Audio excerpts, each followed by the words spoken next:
Take much time, but it's important that I introduce you to what Emancipation Month is. It may be new to a lot of you, and it was new to me.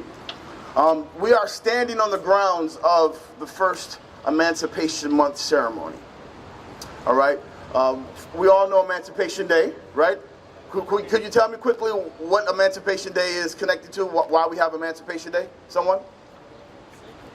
Because Freedom? Freedom from who? Specifically, it was Britain, right? So Britain decided, okay, 1833, to sign a law. Now, I don't like to talk a lot about the law because the law is really, it actually only freed children that were 6 years and younger, and it made everyone 6 and up into basically indentured servants. Okay, so, you know, it had stipulations. There was a fine print, right? So when I think about this emancipation, this slave abolishment act, I know that there's an asterisk next to it. But nevertheless, in 1833, August 28th is the day that they signed the paperwork saying, all right, we'll not only let blacks become free in all the Caribbean and all the empire,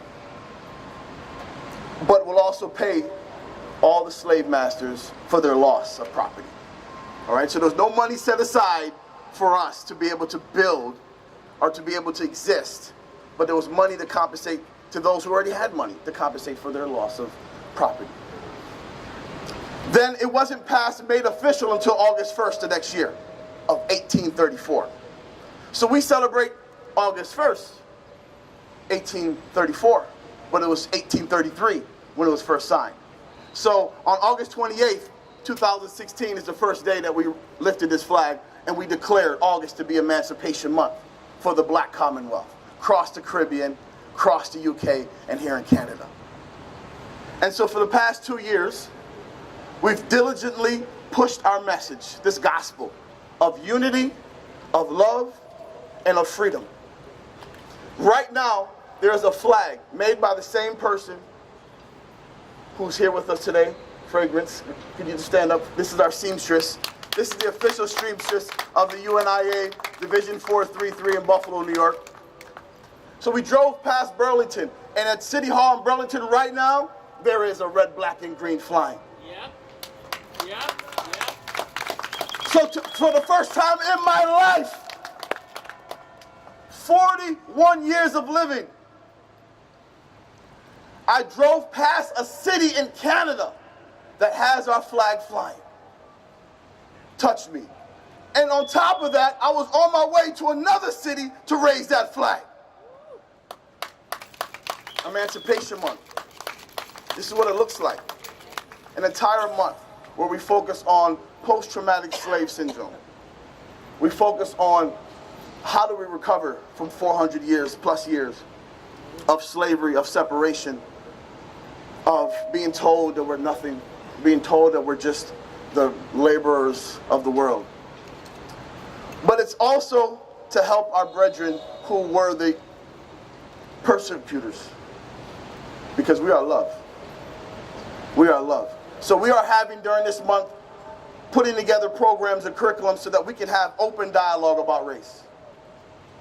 For the first time ever, where we can actually, the descendants of the heroes of Black History Month can now sit at the table with the descendants of the villains of Black History Month and talk about what took place, what was that, and how do we prevent it from happening again.